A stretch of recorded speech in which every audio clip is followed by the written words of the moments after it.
Welcome to In the Loop Podcast, a podcast that is inspired by the breakaway roping lifestyle. I'm your host, Jordan Jo, professional rodeo athlete, NFR qualifier, and business owner. My goal is to promote the sport of breakaway roping, alongside with celebrating and highlighting elite competitors in and out of the arena. This podcast shares the raw and the real of breakaway roping, bringing you behind-the-scenes stories from competitors, producers, leaders, and the trailblazers, all sharing stories of the Western culture and the lifestyle that they live daily. Join me to talk about breakaway roping, the history, the present, and the future of our sport. If you want to be in the loop, you're in the right place. Thank you for joining us. Take a listen.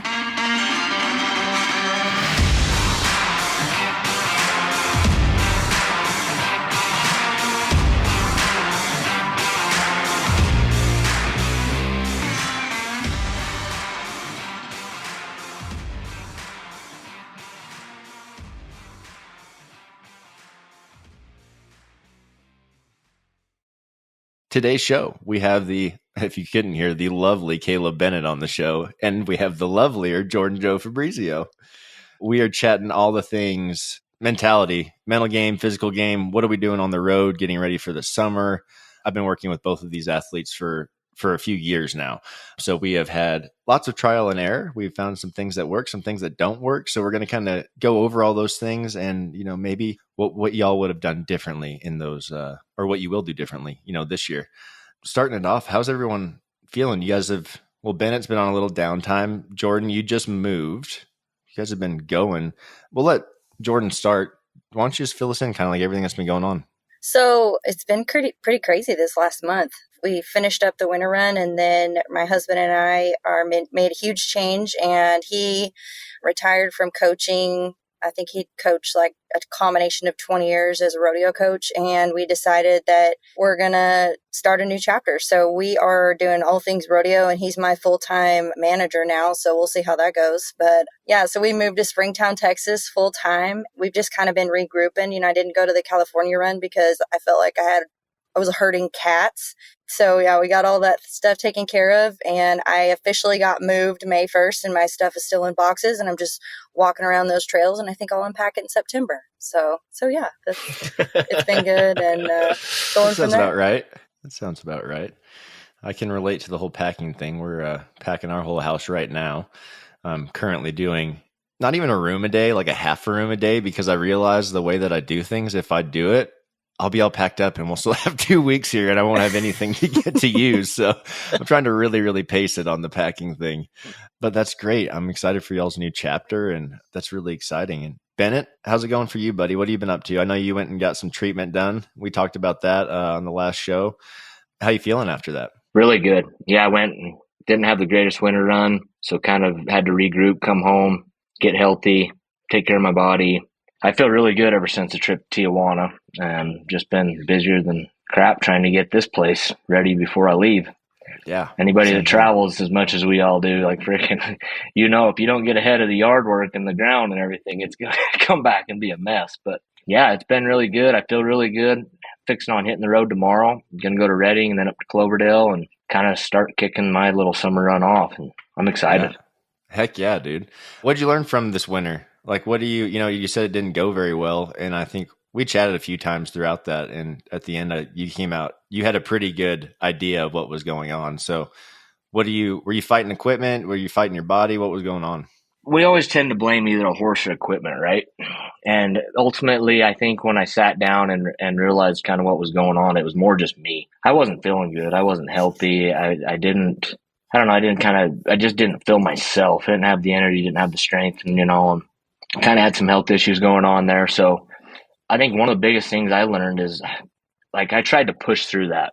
I tried to just go to those big winter rodeos, push through that. And when you're riding against the top guys in the world, against the top stock at those big rodeos, you got to be 100%. And looking back on that, I was not 100%. I'd have been better off to stay home for them few months, save my time, my money, and get everything right, and probably would have come back and felt better in April instead of trying to grind through January, February, March. But lessons learned, and that's the thing about life. You're going to continue to learn. The time you don't, I guess you better hang it up. Yeah, right. No, that's cool to hear, man. I mean, you've made 10 NFRs, and to to still be learning things, still be dialing it in and saying, you know, I could do things differently and be that much better. And it goes against the grain of everything I think that we were taught when we started rodeoing is like, just keep going till it works out. And you just said it. The competition's too tough. The horses they buck too hard to not be 100%. You're not going to win. You're not going to have any fun. And when no one's having fun, you definitely ain't winning. And I think that just repeats it. You know, that shows itself every time, no matter what event. If you're not having a good time and confident, it sucks. And so to see, and to hear you say, like, I would have been better off just chilling till April and not trying to just run my head through the wall. It says a lot about what I think younger athletes should be taking away from this. And even guys at your level too, that, you know, probably never done that before. It's like, oh, maybe I should just chill out and let my body do its thing and listen to that. You know, I think that's really important. That's a hard concept to grasp. I mean, you know me and my mentality. I'm a diehard, like, I go get on everything. I've always have. I'm like, okay, they're going to have, if they have one good day, it's going to be with me. I need to go push through this. I need to get on. I've been like that for forever until the last couple of years. You know, I think you and I have talked about it quite a bit, Doug, and working with you. And the more I started listening to my body and taking care of myself, the better I felt. And that's one thing I didn't do this winter. It's hard to pass up the opportunity to go to Houston, San Antonio, and all those. And, but looking back at it, I maybe won 4,000 or 5,000 out of all those big rodeos that paid 50, 20, 30,000 to win them. And then went to Clovis finally feeling good and popped right back in there. So it just goes to show you don't need to kill yourself if you're not feeling it. Heck yeah. That's a hard habit to break, though. You know, like that's the mentality that we have, and you're a perfect example of that mentality. There's like we want to go hard all the time, and you know that's so ingrained into our culture and who we are, and we see ourselves as athletes. Like, you know, if the workouts aren't totally kicking your ass, then it's not good enough. And so that's such a hard habit to break. But obviously, you've learned that lesson a few times now, and are probably way better for it. If you don't feel good when you leave this podcast, we're here to make you feel better, Caleb. Yeah. Well, and I just want to like touch on that. You know, I think that's one of the biggest things I've learned as being a rodeo athlete in the past 3 years. And I say rodeo athlete, meaning like, you know, I talked to Doug about this. I've roped and rodeoed my whole life, but actually pro rodeoing and living that lifestyle, like there's nothing that measures up to it. But just like listening to hear you talk about it, it's so humbling because it's like you've made the NFR 10 times, but it seems to me as though and Doug and I have talked about this, what fits you the best, what fits me the best has to be formed like you got to make the decision, like this is my game plan, this is where I am going to be best, this is what benefits me, and you got to stick to it no matter what rodeos are going on or who's going where. You know, it's almost like the fear of missing out, or am I not committed because I'm not going to these places or doing these things that everybody else is doing. I mean, it's such an ongoing mental battle to really like stay honed in and focus in on like what's best for you individually as an athlete, where you're going to excel and where you can capitalize. Like you said, it didn't matter when you were there because you weren't there, you know, physically, mentally, whatever it was. It really didn't matter that you went, like you just went. And that's a terrible feeling, or at least for me as an athlete. It's like, okay, I went all these places, but it's like, I wasn't there. Like I didn't show up. And so it's like, why did you even, you know, I think you can get resentful going back instead of just being like, this is my game plan. This is what I'm doing. I'm going to stick to it and I'm going to go with it. That's really, really important, I think. And your battles are totally different, which is funny. And because you're both so intense, such intense people, but it comes out in way different ways. You know, we have Caleb who perpetually used to work way too hard. Like he will do anything to win. And that includes even when he's hurt and knowing he's hurt, he's going to go strap one because this is his day. He's going to make it happen. Right.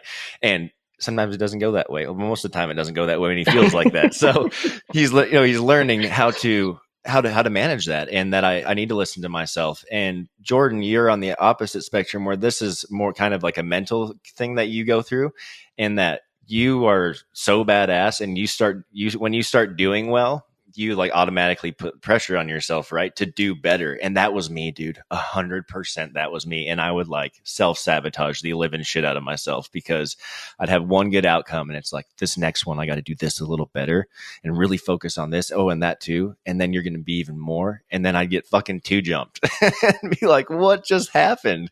But you put all this pressure on yourself and you don't. The hardest part is just doing the same thing, sticking to that game plan, like you're saying, the basics. So I think it's really cool that you brought that up and that you mentioned that, and that we have both of you on here, and that it's everyone's gone through what you guys are going through. It's maybe not the same person, but it speaks to more than just one type of person, which I love. Coaches like Logan, Paul, what are you guys dealing with your clients? Anything coming up? Are you guys setting game plans for them? Yeah, I mean, yeah, I've been chatting a little bit with some of my, especially my younger clients. I've got quite a few that are, either been to the finals already, or have won Rookie of the Year, and they've made a couple attempts, and so they're a little bit more set in their game plan. But I've had a couple conversations, especially with my guys that are graduating high school or maybe they're in college, about what they're going to do, different this year, and really similarly to what you guys just talked about. One of the things that I've been encouraging them is to not put too much weight on any one ride or run. And because that's one of the things that I did, is that today was the day. And when I went out there, if I was 90, I would try to ride that for the next 2 months.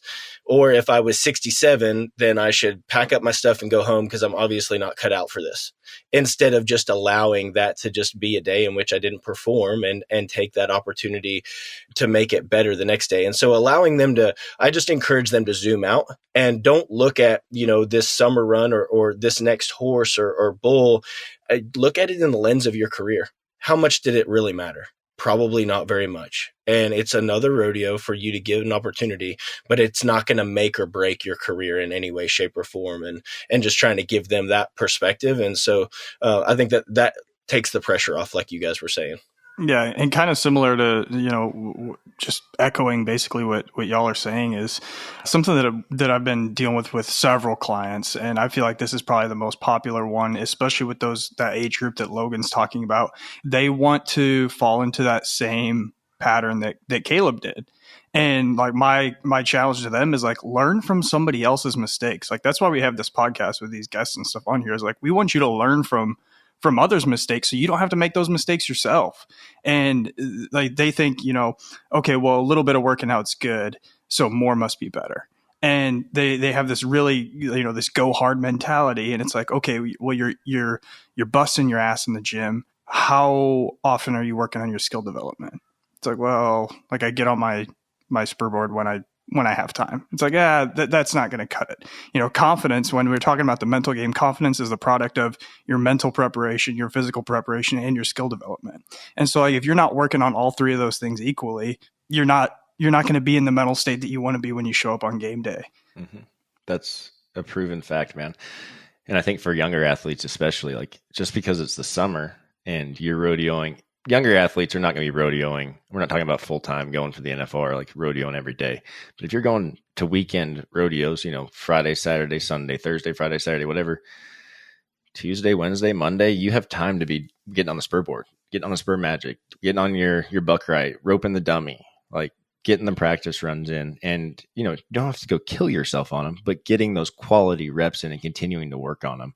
Well, on that topic, like the number one recommendation I have is like, guys, they'll get on it 1 week, but they'll spend an hour doing it. And I'm like, you're going to be way better doing 5 minutes every single day than an hour 1 day a week. It's just.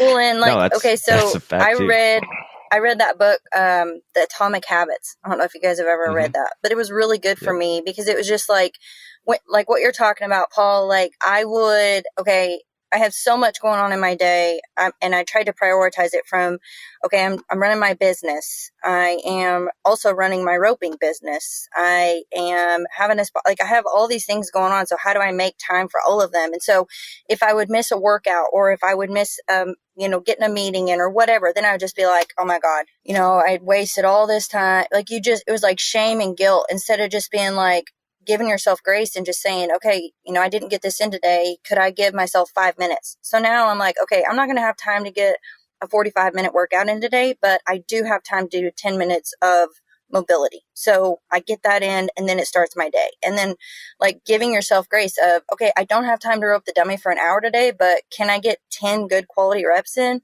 Yep, I can do that, and just making those time for those little things. So then it took the pressure off me instead of being perfect and everything and trying to get all these things in and blah, blah, blah, and making yourself feel worse when you don't get them done. It's like, hey, I got this stuff in. I did quality reps today. Like I can live with that. And I've seen better things come from that progress than I have actually like, slaving for an hour or beating myself up mentally. Like I honestly have more mental capacity to think and learn and do better that way. Yeah, that's a really cool point. And those 10 reps, you could do that just walking by it every day. It doesn't take that long. And then you're saying, instead of doing that hour of reps, well, finding that hour is hard enough, especially with your schedule. And then it's so much easier just to walk by it and get your 10 reps in. And you're going to get so much more consistency out of that little routine, which we're going to give you more reps. They're quality reps at that point. You're only given 10. So you're focusing really hard on them.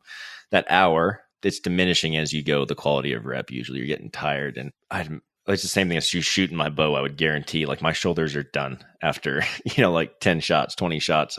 Need like a good break. Probably the same when you're roping. You can keep doing it, but the quality definitely goes down. So just getting that in a little bit by little bit every day and not making it such a huge deal made it really attainable. And you've seen the results just, flourish from there. Same thing as, like a spur board. I used to have it outside of my patio. I walk by it, I'd mark it out 3 times.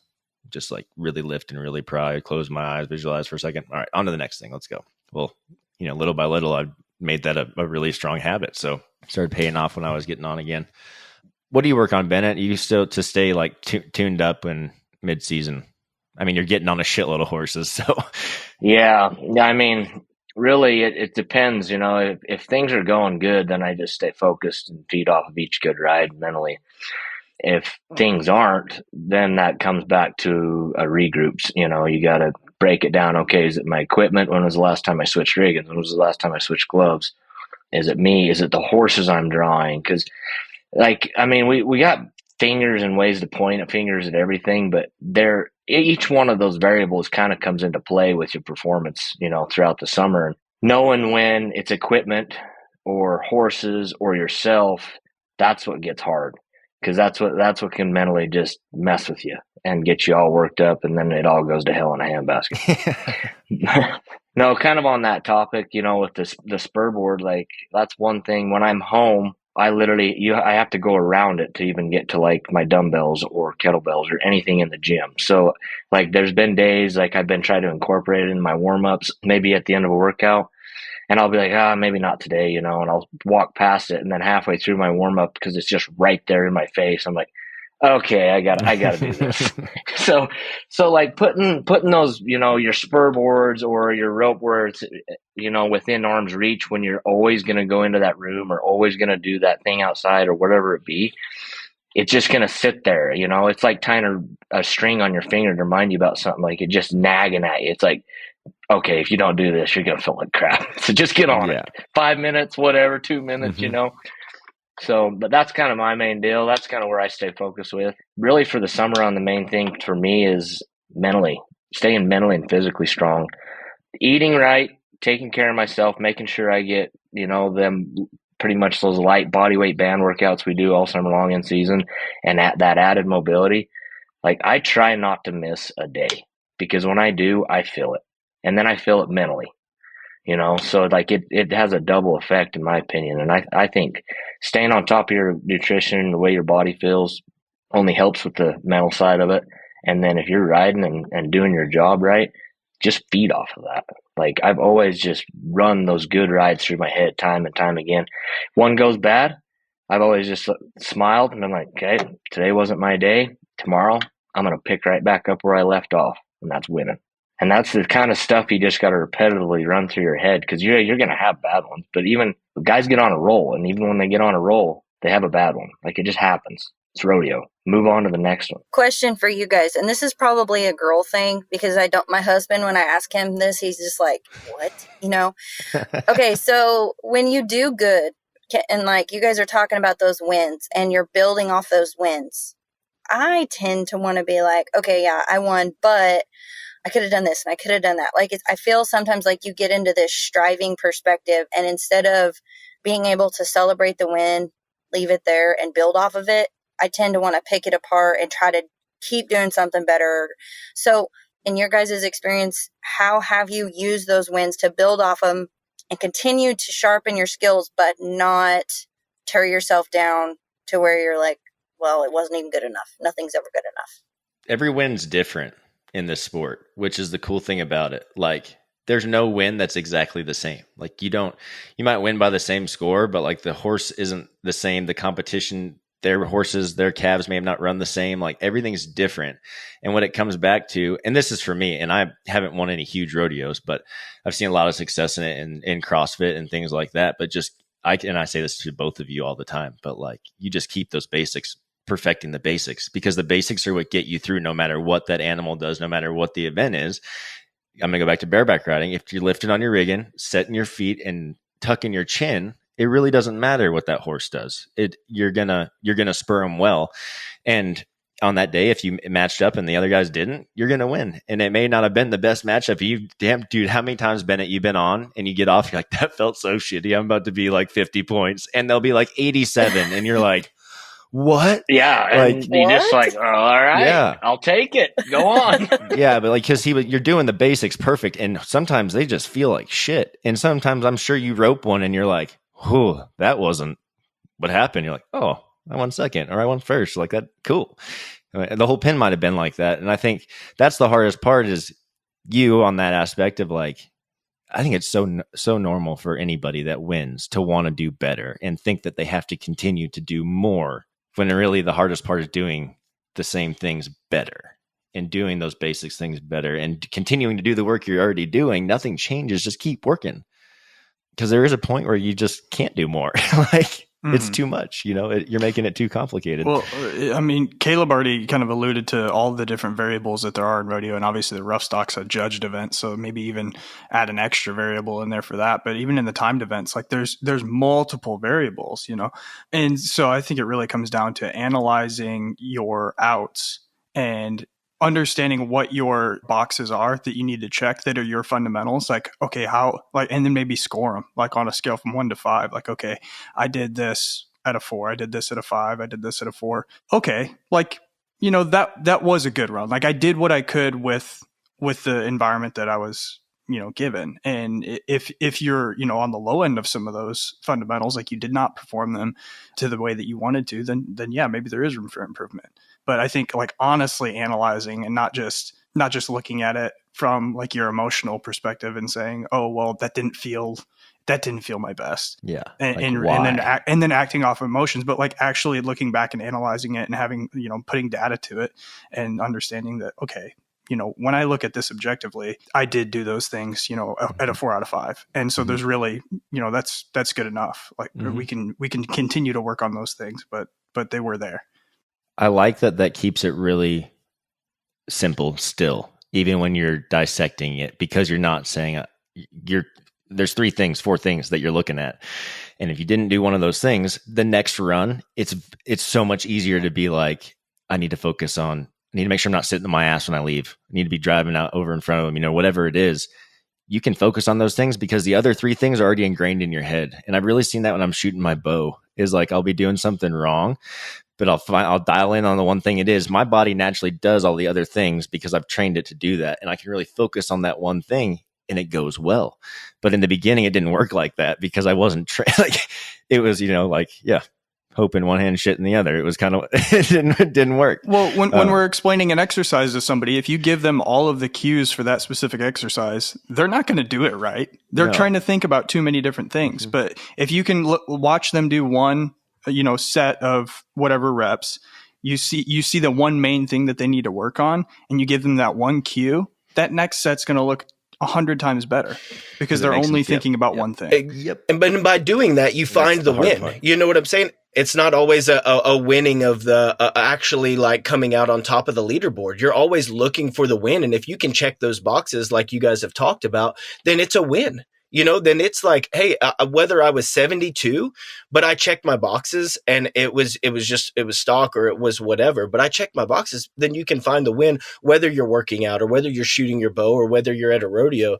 3 to 4 things, check those boxes every time and find that win. And that helps keep your confidence high, even when the stock isn't maybe allowing you to actually place first. Well, and I love how just like all of you guys, just listening to your perspectives, Paul, you nailed it on the head. Like, and I'm probably going to get shot for this, but as a woman or just me as a competitor, I'll just say just me, learning how not to compete emotionally has been hard for me. And it's been hard because you put the work and effort into it, but I've had to learn and try to train my perspective. Like, just like you guys said, take your emotions and put them over here and then just analyze your run, and just break it down and talk about the basics perfect and all those things. And that helps tremendously. And then just talking to you guys about it, it's like, oh yeah, okay. Can I break down my run that way? Can I break down, all those individual things? Yeah. And then I can talk about it. But when you're original or like first initially, it's like, I want to respond emotionally. And then that just like completely has not worked for me and my confidence at all in the past. Like if you want to poop can your confidence, react emotionally. Yeah, it's guaranteed not going to work. Yeah, it is. We're all emotional creatures. So the number one place we go is straight to emotion, right? But bottom line is there are things like Paul said, there's a checklist you can make. There are tangible things you can look at that make it a good or a bad run or ride. So when you're walking out of the arena, like it is what it is. Let's go look at the tangibles here and take away from it what we can and move on to the next one. And a lot of times you look back and it's not nearly as bad as you thought it was. And a lot of times you did check all the boxes and it is just one of those circumstances that's just rodeo, just is what it is. We got to move on to the next one. If you can keep it that simple, I think you start winning a lot more and start having a lot more fun because the pressure goes down and the fun goes up, which is what we're looking for here. What do you guys thoughts? You guys have any different game plans than previous years going into this run? Have you thought about that yet? Just kind of going with the wind, or what are you guys feeling? Honestly, the last few years, I feel like my summer runs where I capitalize. And I think one of the biggest things that, it helps me out with that is the simple fact that it's not like the winter run. You're not getting on 1 or 2 or 3 in a row, and then you have 2 weeks before you go to another rodeo. And if it goes good, then it goes good. But if it goes bad during the winter on one horse, it just sets you up to start messing with everything. You leave there and before the next rodeo, you're changing a rig and you're changing glove or you're thinking it's you or you're doing, you know what I mean? And it's just way too much time. Yeah, way too much time between rides. Yep. Summer run is my favorite. I mean, when we're going, you literally have 2 to 3 days a week off, if that, sometimes none, rodeo on Monday through Monday and so on. And I mean, I don't know. I love it. As long as, it goes back to the whole taking care of yourself. As long as I feel good, I love it. And then if there's a time that comes and I don't feel like going to a rodeo or I don't draw a horse that makes me excited to go, I don't go. Like, listen to your body, listen to how you feel, and showing up because you love it and you want to be there. That's what it's about. The minute you don't want to be there or you're not, in love with the sport or enjoying it, get out. No one's going to get rich doing this. And if we, so that's the thing. Like, if you do it, why not have fun? Mm-hmm. Like, exactly. No, that's it, dude. And I think it's really important. Like, a horse you don't want to get on is different than an eliminator or like a bucker, right? Like, you're still fired up to draw those things that are going to challenge you and tough. But we're talking about like a horse that legit, you look at the stats and it's like the highest they've been on is 75 and it's been bucking for 3 years. Like, probably don't go to that one, all right, one, they've been bucked off a bunch of guys, but he's been 23 and 24'd and they've been 89, 90 on him 1 or 2 times. If you're feeling that, like, go test the waters. That's what's going to make you the champ, So I just wanted to clarify like the difference in that. Yeah. There's a fine line between shitty horses and like NFR potential eliminator buckers, like ones you still win on. You're going to test you. They're going to be strong, probably not going to feel the best, but you can win on them. There's a fine line there. Yeah. I wish they would put that rule in for the breakaway ropers. Yeah, that'd be nice to know if you got a good calf or not. Be like, nah, not going there. There'd be too many of y'all not showing up. There'd be like 3 of us show up. Yeah.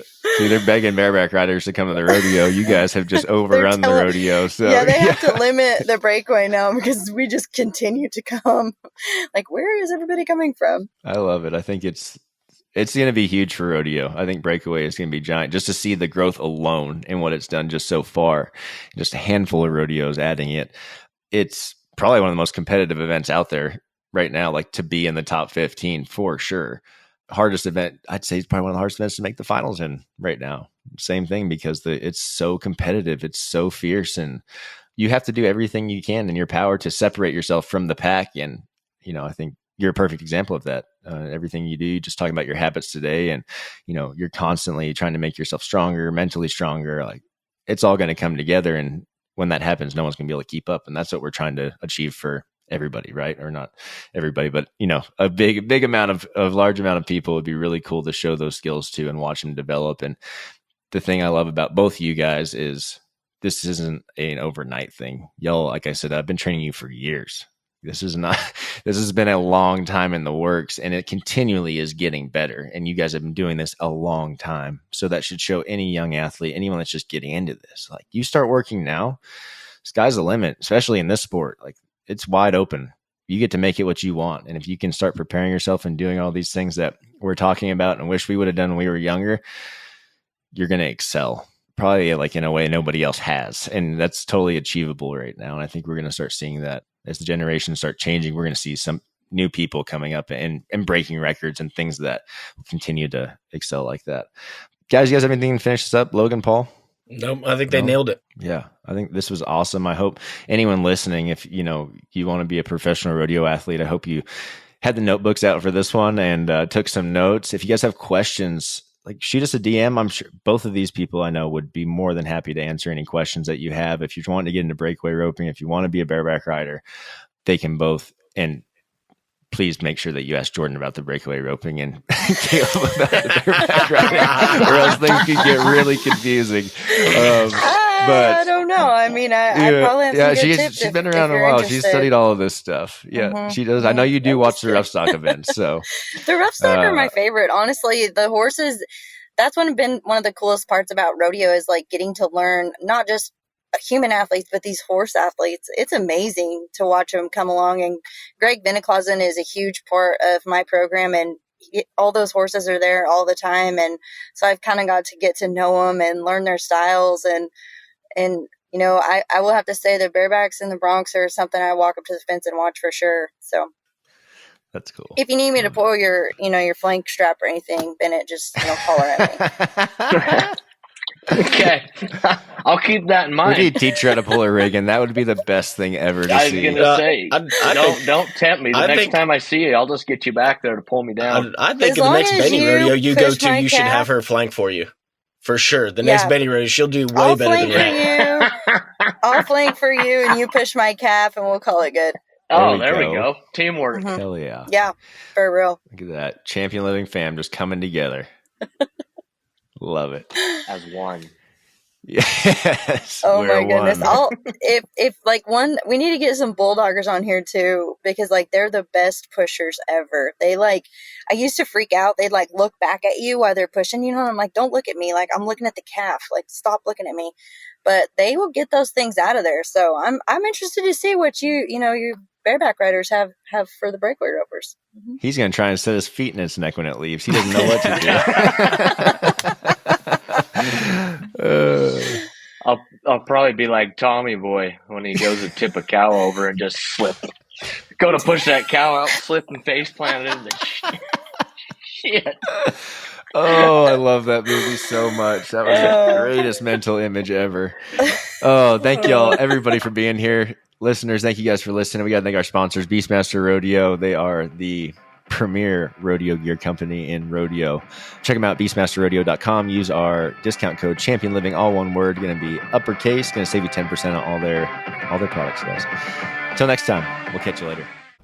Thank you for joining us on In the Loop Breakaway Roping Podcast. I truly appreciate all of your loyal support. Don't forget to leave me a review, share this episode with a friend, and if you have any questions, I want to hear from you. Email me at jordan@thebreakawayropingpodcast.com. Go check us out, sign up for our newsletter, get our email alerts, text alerts, and all things breakaway roping. I appreciate you guys, and I'll see you down the road.